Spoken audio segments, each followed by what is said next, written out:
नमस्कार साथियों, आप सभी का इस वीडियो में स्वागत है। जैसा कि आप अवगत हैं कि दीक्षा ऐप पर वर्तमान में मॉड्यूल 10 सामाजिक विज्ञान का शिक्षण शास्त्र का प्रशिक्षण गतिमान है। इस मॉड्यूल में गतिविधि संख्या 2 व 4 को पूर्ण करने में शिक्षक साथियों को बहुत समस्या आ रही थी। जहां गतिविधि संख्या 2 में लिंक नहीं खुल रहा था, वहीं गतिविधि संख्या 4 को भी समझने में समस्या हो रही थी। इन दोनों गतिविधियों के लिए मैं 2 वीडियोज पहले ही बना चुका हूं।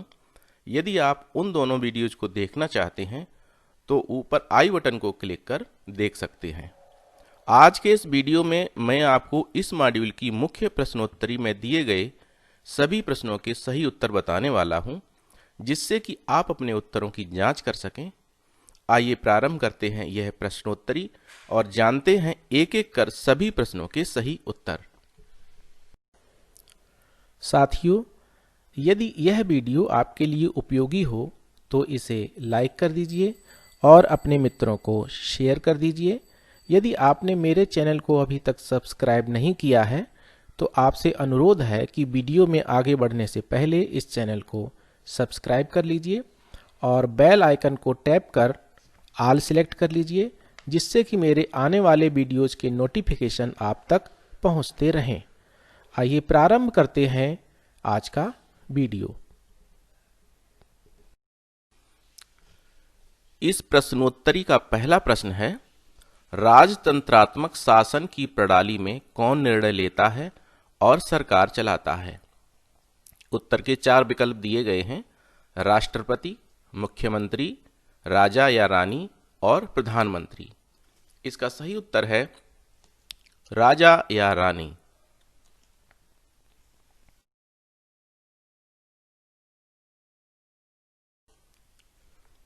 अगला प्रश्न है, सामाजिक विज्ञान या सामाजिक अध्ययन वर्ग में मॉक संसद का संचालन करने का मुख्य कारण क्या है? उत्तर के 4 विकल्प दिए गए हैं: राजनीतिक संस्थाओं के कामकाज की कुछ समझ विकसित करना, कक्षा में छात्रों के व्यवहार का आकलन करने के लिए, स्कूल के लिए धन जुटाने के लिए और राजनीति विज्ञान की अवधारणाओं को याद रखना। इसका सही उत्तर है राजनीतिक संस्थाओं के कामकाज की कुछ समझ विकसित करना।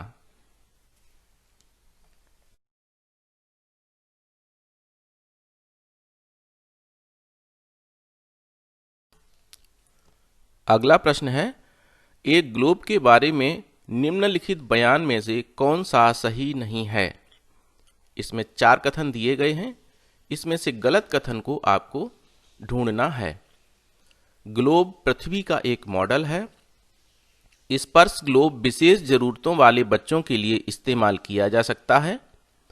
ग्लोब महाद्वीपों का सही आकार नहीं दिखाता है और एक ग्लोब की विशेषताओं में अक्षांश और देशांतर है। इसका सही उत्तर है ग्लोब महाद्वीपों का सही आकार नहीं दिखाता है।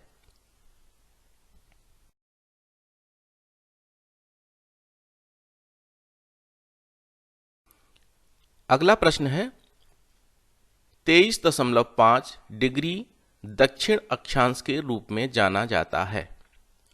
उत्तर के 4 विकल्प दिए गए हैं: कर्क रेखा, मकर रेखा, भूमध्य रेखा और मानक मध्याह्न रेखा।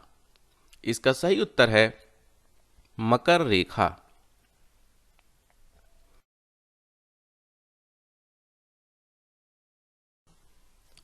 अगला प्रश्न है, निम्नलिखित में से कौन सा कथन सही है? उत्तर में 4 कथन दिए गए हैं। देशांतर रेखाओं को समानांतर रेखाएं भी कहा जाता है। देशांतर की सभी रेखाएं लंबाई में भिन्न होती हैं। अक्षांश रेखाओं को मेरिडियन कहा जाता है और अक्षांशों की सभी रेखाएं भूमध्य रेखा से छोटी होती हैं। इसका सही उत्तर है अक्षांशों की सभी रेखाएं भूमध्य रेखा से छोटी होती हैं।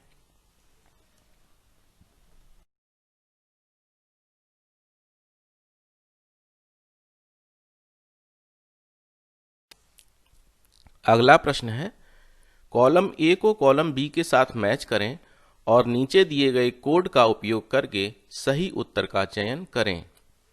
यह प्रश्न स्क्रीन पर पूरा नहीं दिखाई दे रहा है। आप दाहिनी तरफ दिए गए डाउन एरो को क्लिक कर पूरा प्रश्न देख सकते हैं और कॉलम ए को कॉलम बी के साथ मैच कर सकते हैं। इसका सही उत्तर है ए को थर्ड के साथ मैच करना है, बी को फोर्थ के साथ मैच करना है, सी को सेकंड के साथ मैच करना है और डी को फर्स्ट के साथ मैच करना है।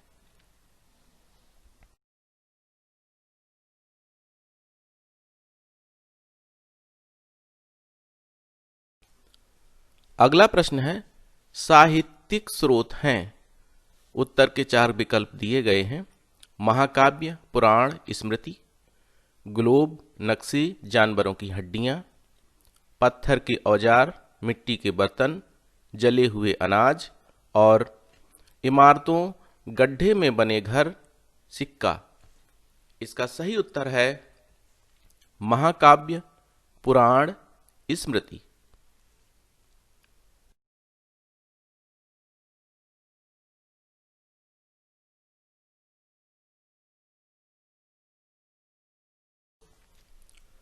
अगला प्रश्न है विभिन्न आजीविकाओं के बारे में पढ़ाते समय निम्नलिखित में से कौन सी विधि सबसे उपयुक्त होगी। उत्तर के 4 विकल्प दिए गए हैं।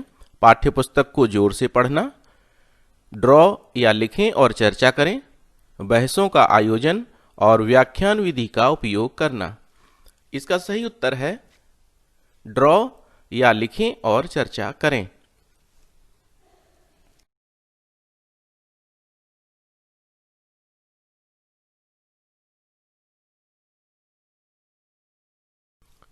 अगला प्रश्न है कौन सी विधि शिक्षार्थी द्वारा इस सीखने के प्रतिफल की योग्यता को प्राप्त करने के लिए सबसे सटीक होगी।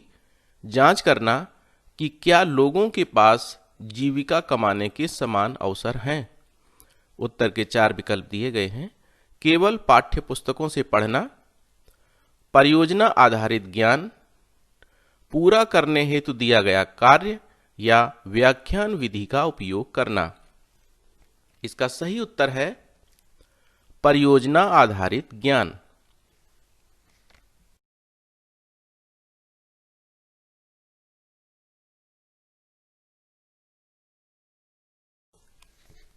अगला प्रश्न है सामाजिक विज्ञान का पठन पाठन बढ़ावा देता है। उत्तर की 4 विकल्प दिए गए हैं। स्वतंत्रता, विश्वास और विविधता के लिए सम्मान जैसे मानवीय मूल्य, उच्च स्तर पर इन विषयों का अध्ययन करने के लिए तैयार होना, पाठ्यपुस्तक में व्यक्त किए गए विचारों को जानने और उनका पालन करने की क्षमता और सामाजिक और राजनीतिक मुद्दों पर सरकार के नजरिए का ज्ञान। इसका सही उत्तर है स्वतंत्रता, विश्वास और विविधता के लिए सम्मान जैसे मानवीय मूल्य।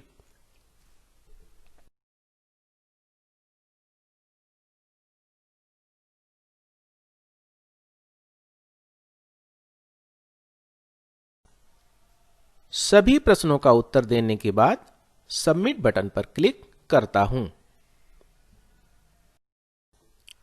साथियों, यदि आपने इसी प्रकार प्रश्नों के उत्तर दिए होंगे तो आपका भी स्कोर 10 आउट ऑफ 10 रहा होगा।